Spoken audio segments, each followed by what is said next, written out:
Bismillahirrahmanirrahim. Assalamualaikum warahmatullahi wabarakatuh. Kembali lagi di channel saya Aris El Sirazi. Kali ini saya akan mendemokan atau mengimplementasikan algoritma a priori. Nah, teman-teman kemarin minta bagaimana cara membuat algoritma a priori.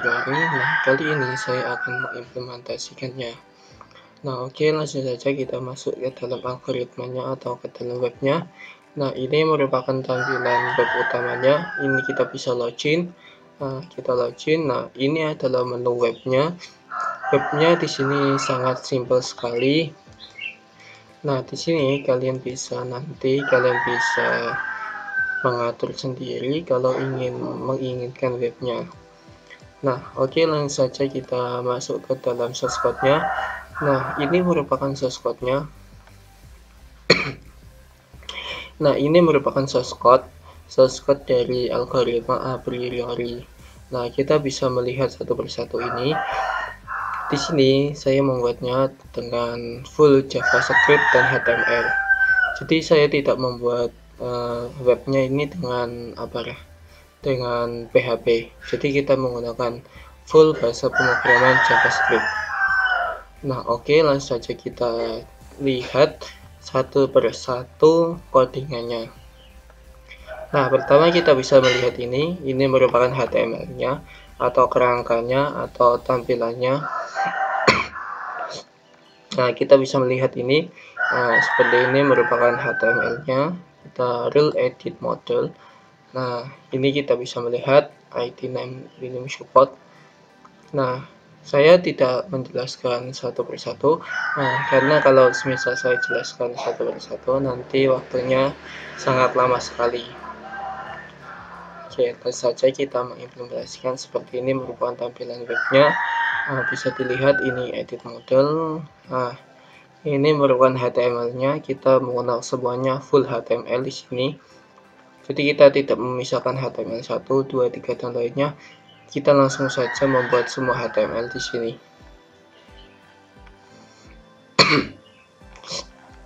Nah, ini merupakan tampilan akhir HTML-nya. Nah, ini import data, export data, reset data.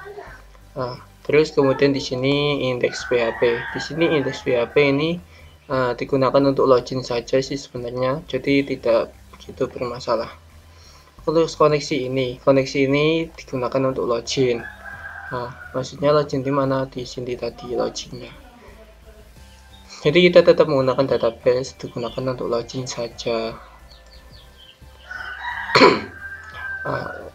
Terus kemudian ini login simple sebagai admin tadi. Logout. Nah, kemudian kita langsung saja masuk ke dalam ini. Ini bootstrap PHP-nya. Ini bootstrap-nya. Terus kemudian di sini data JSON. Data JSON ini merupakan data atau webnya atau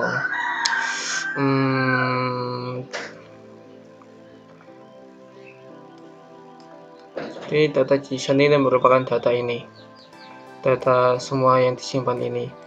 Jadi misal ini kita ekspor atau kita import, ini merupakan data JSON. Coba kita ekspor data. Nah, ini muncul tampilan data JSON. Nah, seperti ini. Ini merupakan data JSON-nya.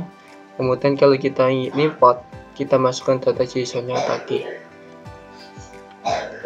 Dan seterusnya. Nah, kemudian di sini di aset. Nah, di aset ini kita simple saja. Ini kita langsung saja ke source code-nya, bagian JavaScript-nya. Nah, jadi seperti ini tampilannya. Banyak sekali panjang JavaScript-nya. Ada 1000 source code kurang lebih. Nah, kita bisa saja melihat source code-nya satu persatu. Nah, ini kita bisa melihat ini function refresh data dan lain sebagainya. Jadi kita seperti PHP lah, kita melakukan function nanti kita dipanggil gitu seperti itu. Ini function apa, get index function apa, sampai ke bawah ini. Nah, ini function data barang. Ini merupakan bahasa PHP.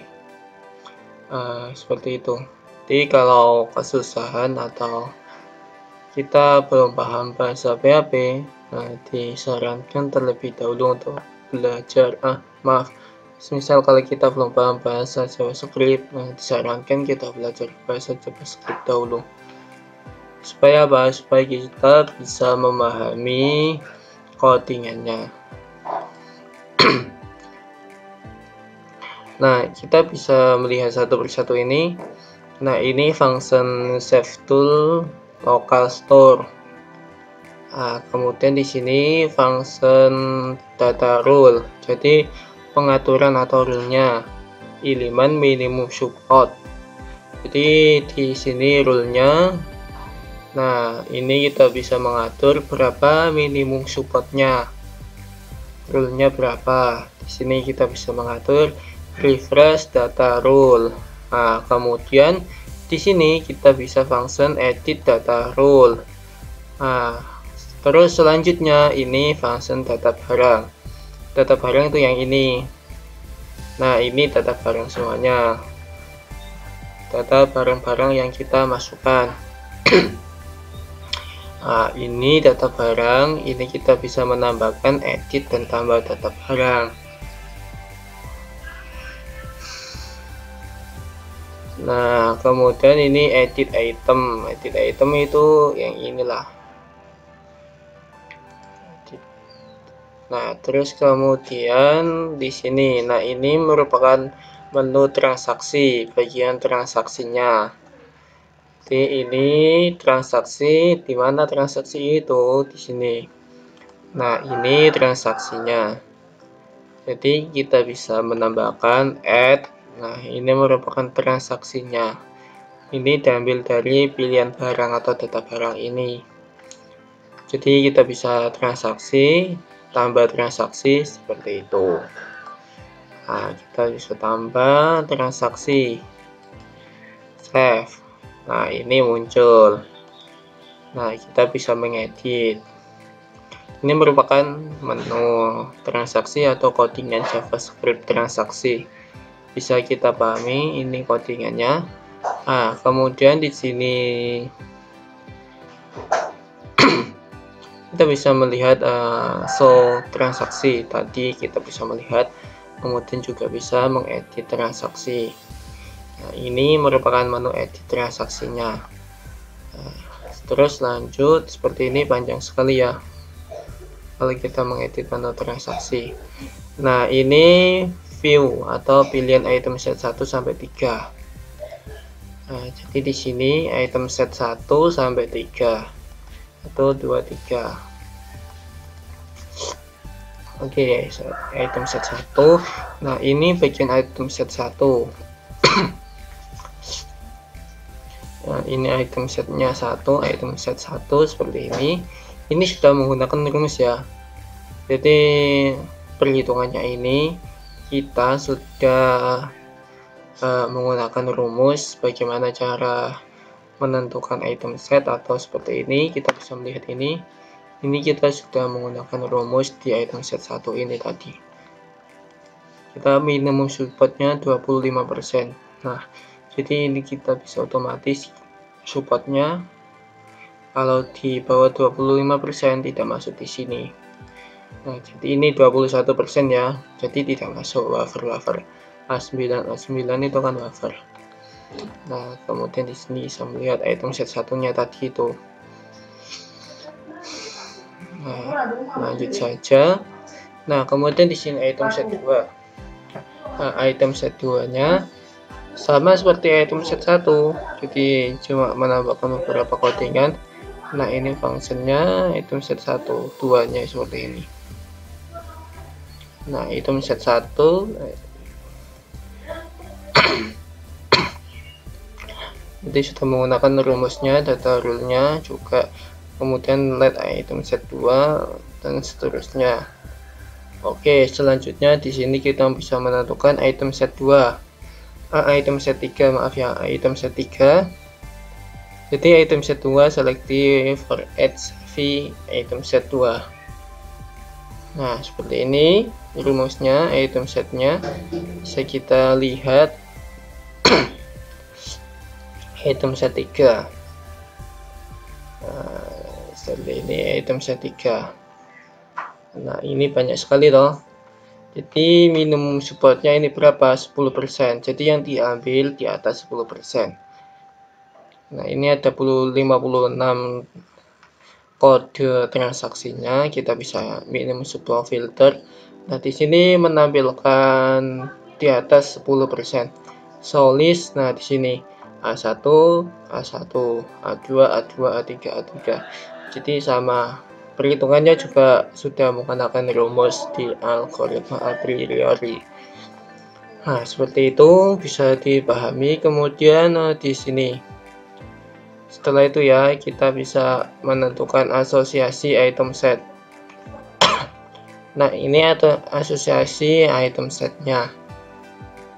Nah, seperti ini asosiasi item set.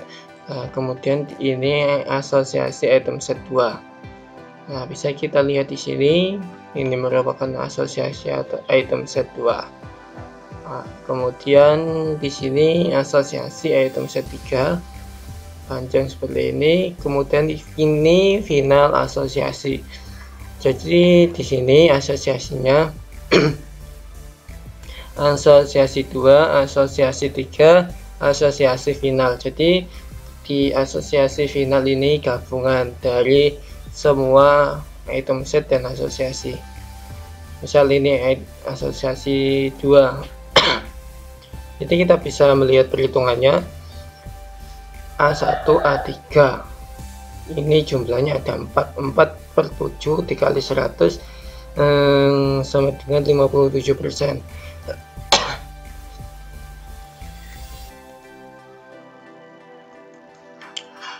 Jadi ini loh, A1, A3. Ini A1, A3. Ini kan jumlahnya 4. Nah, 1, 2, 3, 4.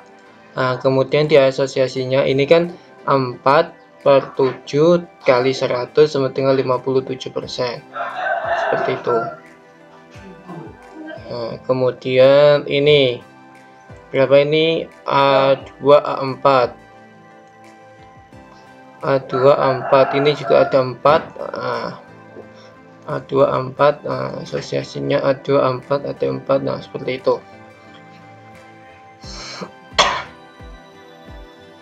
Nah, di sini asosiasi 3-nya sama seperti ini, mulai item set ini. Bagian asosiasi item set yang 3. Jumlahnya ini berapa di sini? A3, A4, A6. A3, A4, A6. Kita cari A3, A4, A6, A3, A4, A6. Ini ada 3 ya. A3, A4, A6. Nah, ada 3. Kemudian di sini asosiasinya ada 3 per 7 kali 100. Nah, seperti itu. Hasilnya 42. Kemudian di sini asosiasi final. Nah, di asosiasi final ini merupakan gabungan dari asosiasi 2 dan asosiasi 3. Nanti kita bisa menyimpulkan dari semua barang yang paling laku atau paling diminati oleh pelanggan itu yang mana saja. Misal A1, A3 itu jadi barangnya paling diminati. Jadi customer itu lebih suka membeli baju dan roti bantal, kemudian roti sisir dan teh botol, kemudian roti bantal dan teh botol. Nah, jadi kita bisa logikanya, jadi kita membuat toko, jadi kita bisa apa ya istilahnya, jadi tidak menjauhkan antara roti sisir dan teh botol. Jadi tempatnya itu berdekatan. Jadi roti sisir, teh botol itu berdekatan. Supaya apa? Supaya customer membeli roti sisir kemudian pengen membeli teh botol. Nah, logikanya seperti itu. Seperti Kitela dan Green Tea. Jadi ada customer ingin membeli Kitela, terus sampingnya Kitela ada Green Tea. Nah, kemudian itu diambil. Jadi barang-barang seperti ini paling diminati oleh customer. Seperti itu. Paling diminati, paling laku di penjualan. Jadi kalau kita ingin stok barang atau stok penjualan, kita bisa melihat ini. Oh, ini baju ini yang paling laku, roti ini yang paling laku. Jadi kita bisa menyimpulkan seperti itu di asosiasi finalnya. Untuk codingannya itu di sini asosiasi final. Nah, seperti ini. Jadi codingannya itu ini loh. Nah, ini rumusnya codingan. Nah, seperti itu ya. Ini rumusnya. Oke, bisa dipahami semuanya. Jadi webnya ini full menggunakan JavaScript, terus kemudian penyimpanannya ada di sini, data JSON. Jadi kita tidak menggunakan database-nya, cuma menggunakan ini. Nah, seperti itu.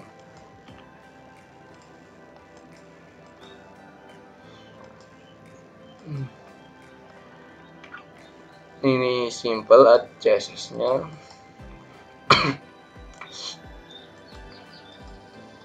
Ini booster biasa seperti biasanya. Seperti itulah.